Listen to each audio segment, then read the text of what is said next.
શિયાળાની શરૂઆત થઈ ગઈ છે અને પ્રત્યેક ઘરની ગૃહિણી આખા વર્ષ માટે ગોળનું ખરીદી કરવાની હવે શરૂઆત કરી દેશે. ભૂતકાળમાં આપણે કેવા પ્રકારનો ગોળ ખરીદવો જોઈએ તેની વિસ્તારથી વાત કરી હતી, પરંતુ વર્તમાન સમયમાં ગોળની ઋતુ આવી ગઈ છે, ગોળ આપણે પરચેસ કરવાના છે, ત્યારે જણાવેલા સૂચનોનું આપણે જરૂર પાલન કરીએ.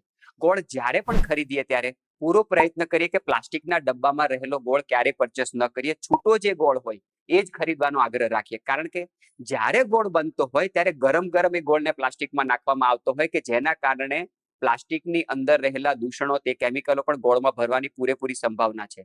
સેકન્ડ વસ્તુ, જ્યારે પ્લાસ્ટિકના ડબ્બામાં ગોળ ભરવામાં આવે છે ત્યારે તેની અંદર વોટરનું પ્રમાણ, પાણીનું પ્રમાણ, ભેજનું પ્રમાણ વધારે હોય છે. જ્યારે આપણે છૂટો ગોળ ખરીદીએ છીએ ત્યારે તેને આકાર આપવા માટે તેની અંદર ભેજનું પ્રમાણ ઓછી માત્રામાં રાખેલું હોય, અને એ ગોળ જ્યારે આપણે ખરીદીએ છીએ ત્યારે એ ગોળ આખું વર્ષ બગડતો નથી. હંમેશા ગોળ ખરીદીએ ત્યારે આંખોથી ગોળને ન પસંદ કરીએ.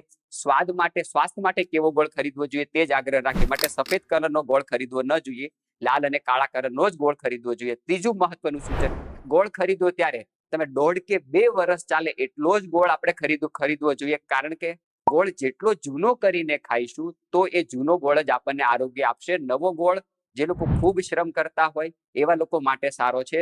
નવો જે ગોળ છે શરદી, ઉધરસ, કફ, વાત, પિત્ત, કફ ત્રણેયને દૂષિત કરે છે, જ્યારે જૂનો ગોળ જે છે એ વાત, પિત્ત, કફ ત્રણેયને સંતુલનમાં રાખતો હોય છે. તો આવા સૂચનોને ધ્યાનમાં રાખીને જો ગોળ આપણે ખરીદી કરીશું તો આ ગોળ આપણને જરૂર નિરોગીતા આપશે.